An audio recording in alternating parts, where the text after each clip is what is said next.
Hello everyone, welcome to Vivek IAS Career Academy YouTube channel. I hope all of you are following current updates regularly, and topic for today's lecture is from science section. So we are in middle of a pandemic and there are concerns that we might have to face another pandemic in future because a new strain of virus which has been tentatively called G4 flu virus strain has been discovered. So in this lecture we will decode how you should ideally cover the topic of viruses and what are some additional topics which you should prepare at your own level if you want to attempt such a questions. So without wasting any time, let's just decode the virus strain which is dominating headlines, even though some countries have downplayed and said that we just need to be alarmed about it, not set too much panic because human to human transmission is yet to be proved in this case. So this virus, nomenclature of the technical name, what we call of this virus has been given G4EA-H1N1. Like in case of coronavirus, you have seen it was called the COVID initially, new coronavirus, and now they have called it new coronavirus SARS-2. So in such case, first of all, you should make an attempt to just decode what these terms actually mean. So if you have covered the topic of swine flu, which was a pandemic in way back in 2009, then this virus is in some way related to it. So make sure first of all you brush up your facts regarding swine flu because that will make this topic quite an easy one to decipher. So this G word stands for genotype. So if you are a student of genetics or you have studied biology, terms phenotype, genotype are what you need to understand. This is a term which highlights the specific genetic strain of a virus. EA words has geographical origin. It stands for Eurasian. So it's highlighting that it's of Europe and Asian origin. And A stands for avian. Avian means birds. And H1N1 is typically symbolic of 2009 swine flu because this is the positive agent of swine flu, H1N1 virus.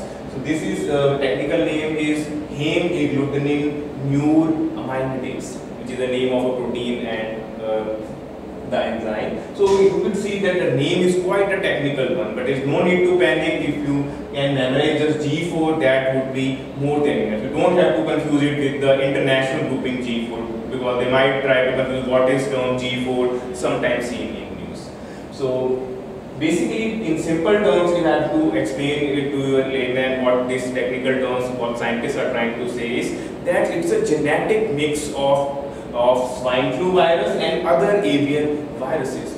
So we have seen how these destructive viruses are due to their communicable nature. So when it's a mix, it is potentially a dangerous thing because it will be carrying the features of both the strains. Now, we have to understand what is the likely organism from which humans can be transmitted because all such diseases falls under zoonotic category. Zoonotic are the diseases which are initially in animals and then they are likely to be transmitted to humans. Like in case of, we can say, Ebola, there was a bat angle. Even in case of Marburg, we have seen, or even the recent coronaviruses, they have been touted to be originated from bats to pangolin to humans. So in similar case, the intermediate host is the pig. And in swine flu, word whenever swine comes, you have to understand it refers to pig only. So you have to currently from 2011 to 2018, elaborate studies were carried out in some pig farms in China and they had isolated this strain because this frequency genotype has been emerging as a dominant genotype which is infecting pigs. So this is quite a alarming sign that once again the origin of virus is being doubted to be from China and the animal is in news is once again big. We have already seen African swine fever outbreak in China as well as in northeast India, which is mainly restricted to the pig only because they don't carry that transmission to humans. But still scientists are wary that we should not take this one for granted. It can be because in case of swine flu it was eventually transmitted to humans. The organism can evolve and can mutate itself. Now the system affected is a straightforward one. It's once again the respiratory system because the early studies which have clearly highlighted that it also binds to the receptors like the ACE, to which we have seen in case of coronavirus, they are binding to the lung receptor. So in similar way, this swine flu variant is likely to affect our lungs of the animals, as well as if human transmission takes place, then also it is respiratory system which is likely to get affected. Symptoms once again are likely to be fever, breathing difficulty, dry cough, rashes, on similar lines. But still these are only speculative and these are more or less reflect the swine flu symptoms. Then comes the treatment part. Since it's a new strain, the treatment part would once again take time. But yes, if someone asks you, is there a treatment available for swine flu? Then there are plenty of medicine. Tamiflu is a common one, because this topic can be compared with the swine flu. Because swine flu was also a pandemic which dominated headlines in 2009, and currently world is witnessing the coronavirus pandemic, which currently no treatment is currently available. Yes, we are experimenting a lot of drugs on experimental grounds, like from hydroxychloroquine to dexamethasone. So these are which you are seeing across in your current newspaper on daily basis.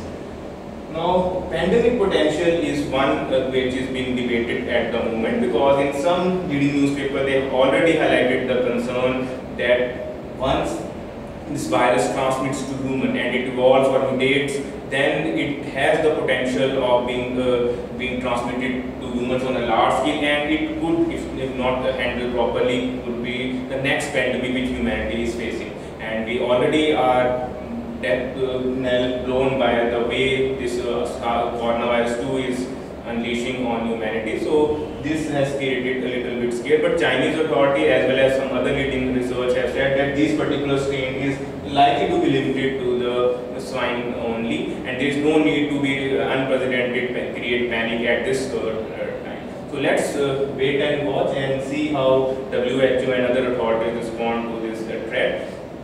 So more or less you have to just cover the additional topics which you should cover if you want to just master this theme. First of all, a basic overview of what viruses are, how they are connecting link between living and non-living, what is the genetic material, is it the RNA or a DNA virus, because typically these swine flu viruses we all know are the riboviruses which have RNA as genetic material in between them, and we have to understand these are obligate parasites. They always require a host to carry out their life cycle. So basic facts: what is capsid, what is a virion, what are different types of viruses, you just should go through it. Then the second topic you should revise is zoonotic diseases. Whatever zoonotic diseases have been in news for last 2 to 3 years, they should be covered qualitatively. In our bio lectures, we generally cover those diseases part. So if you have attended the lecture, that is not going to be, you just have to revise those facts. But in case you are self-studying or you are watching it this for the first time, make sure all the viruses right from Ebola to Nipah, you should have a quick overview, including the swine flus and the coronaviruses. So this is what we have for currently for G4 virus. This topic will evolve, and let's see and hope that this does not aggravate itself into a pandemic stage and it is controlled at a time. So I hope this session was useful to you in some way. We will be back soon with another current topic which will be in news.